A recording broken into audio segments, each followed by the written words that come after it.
Hey guys. All right, so I was away, completely unplugged for 4 nights, 4.5 days, whitewater rafting down the Upper Salt River in Arizona, and this is what happened. This is my cousin Gabriel, who basically strong-armed me onto the trip, and here's the group.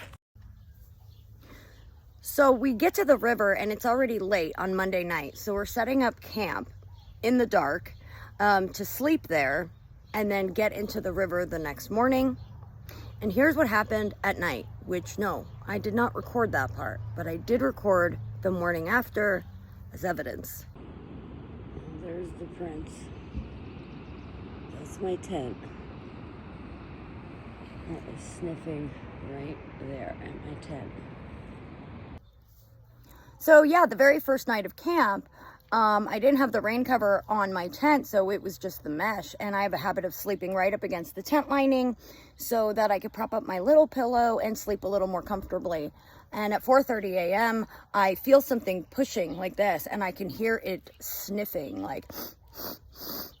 I sit up so quickly, my heart is pounding in my ears, my eyes are trying to adjust to what I'm even looking at, and 6, maybe 8 feet away from me, I'm staring at a cougar, and its face was like the size of my face, and I didn't breathe.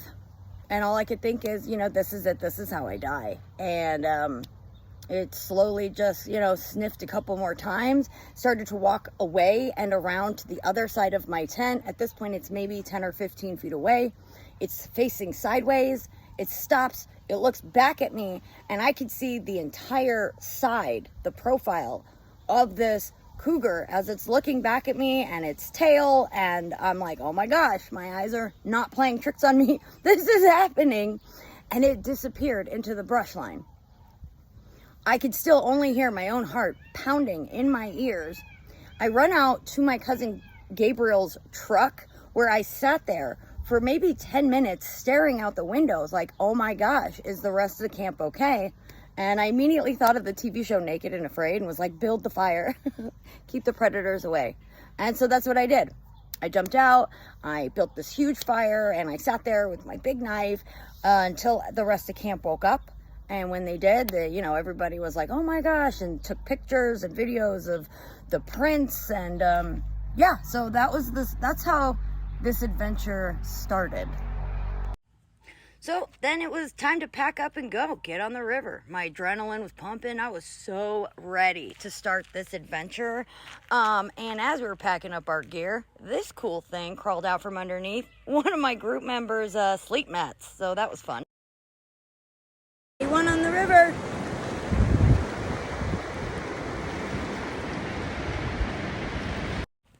Note to self, never wear cotton on the river. This is my cousin. I was freezing. Midday point. Stopping for a break. 100% 6.5. 6.5 miles. The 6.5 mile mark is important. See, we had just pulled ourselves out of this whirlpool where we're just spinning out of control. We're smashing up against the rock. My cousin looks at me and says, we're gonna tip. And every time the raft goes like this, I'm throwing my whole body weight onto the high point, the high part, and he rode us out of it. I am completely soaked. I'm wearing cotton like an idiot because it's Arizona. I didn't think I'd be freezing. I was wrong. Anyway, so we pull over, he readjusts his oars, and I took off my little fanny pack, which was waterproof. It was a dry bag. And I left it on that beach, and it had my phone in it. Now that part's important, so stick around to the end to find out what happened. Now the next 2 days, a lot of class 3, a lot of class 4 rapids, and just awesome. And I've never seen Arizona so green and so colorful. End of day 3 at Camp 4. Well, it's the Snakes camp now. Pack it up, we're moving.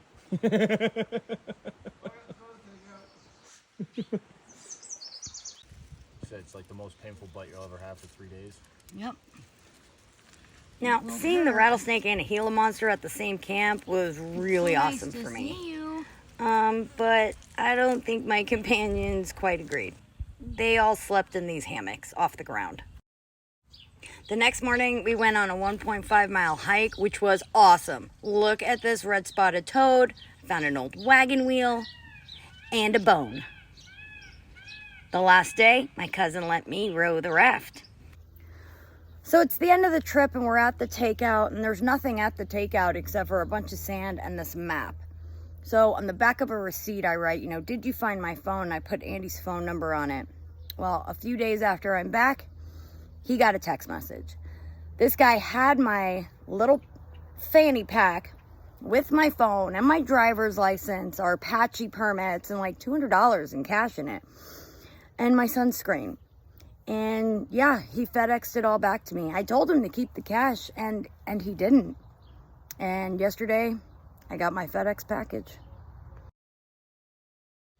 So a really huge thank you and shout out to Mitchell Parsons. This is him. This is the guy who sent me and saved my stuff.